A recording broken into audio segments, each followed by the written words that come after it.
وفجأة سعيد اضطر انه يضربه بالقلم.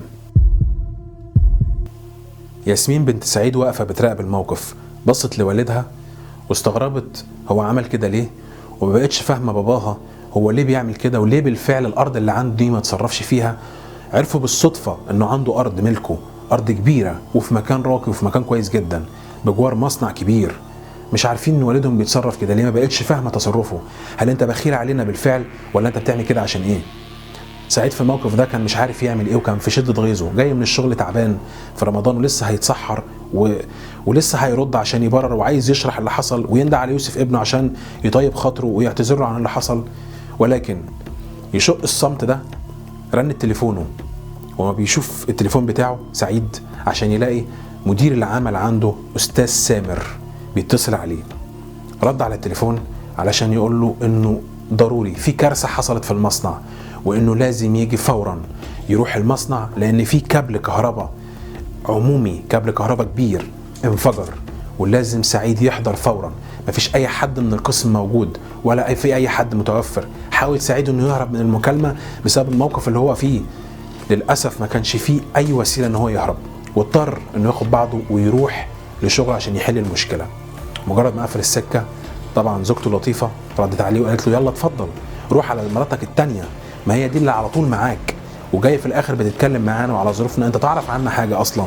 سعيد بعد ما سمع الكلام من اهل بيته وخلاص قرر ان هو يروح عشان يشوف يحل المشكلة دي، ولسه رايح على الباب الكلب صخر كان بينبح نباح شديد جدا وعمال نبح رهيب وباين عليه انه منفعل بشكل غريب جدا. سعيد ما كانش فاهم فيه ايه، حاول يطبطب عليه ويحاول يهديه، ليه صخر بيخبط على الباب وبيخربش بصوابعه، مش عايز سعيد يطلع.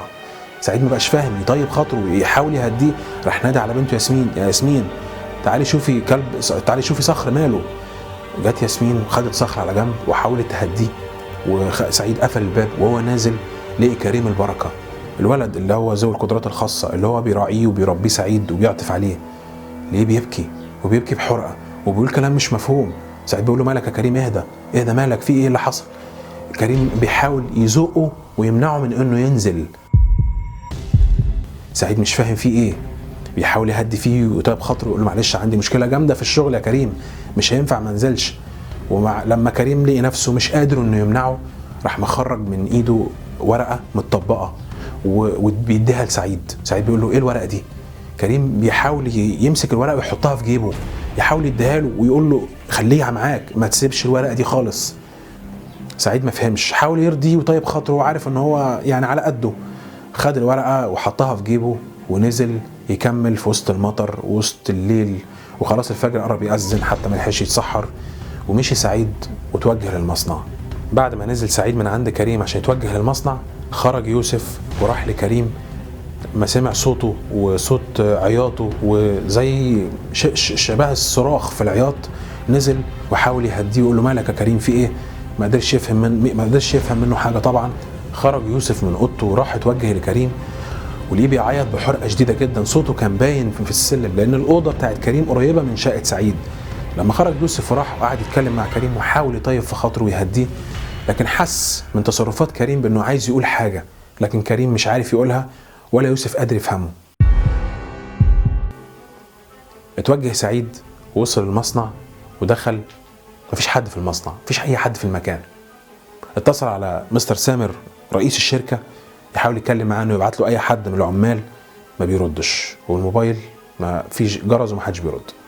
دخل المصنع بدأ يتوجه للقسم الخاص بالكهرباء، الكابلات العمومية الكبيرة اللي بتوصل الكهرباء للشركة كلها، ودخل لقي بالفعل انفجار شديد جدا في كابل الكهرباء العمومي.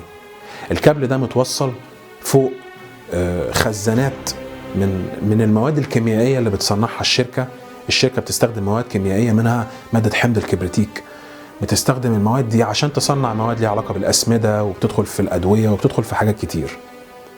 اتوجه سعيد وخد المعدات بتاعته وطلع على السلم بتاعه فوق الخزانات وبدأ يشتغل في الكابل اللي موجود فوق كان شغال.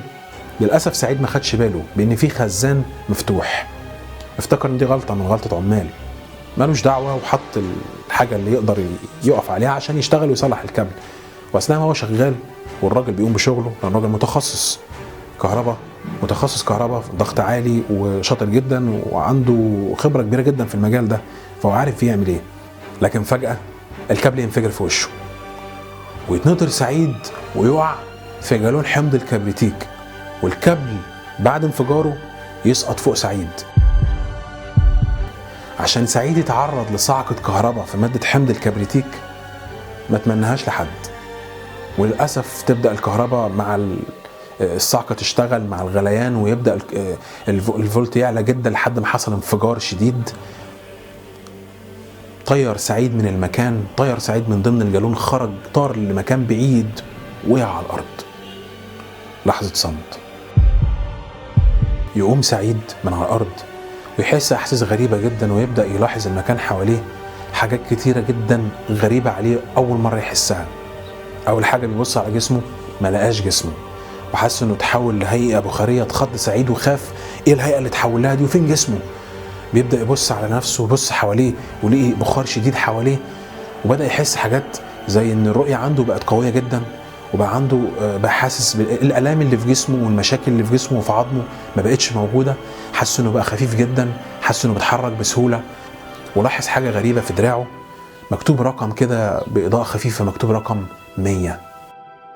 سعيد اتخض وبدأ يبص حواليه ايه اللي بيحصل، والتوتر مسكه، مش توتر، مش عارفين نقول توتر او المشاعر اللي كان بيحسها كانت غريبة، ولكن اتخض وخاف ومبقاش عارف في ايه وايه اللي بيحصل حواليه، وحاول يعمل اي حاجة مش عارف. كل اللي فاكره ان كان بيصلح الكابل وحصل انفجار شديد، وبعد كده مش فاكر اي حاجة. بدأت تحصل حاجة غريبة جدا بسبب توتر سعيد الشديد، وان كل الحنفيات والمواسير الصغيرة اللي بتوصل المواد السائلة حواليه في المصنع بدأت تنفجر وبدأت تضرب وتتبخر ويحصل فيها حاجات غريبة.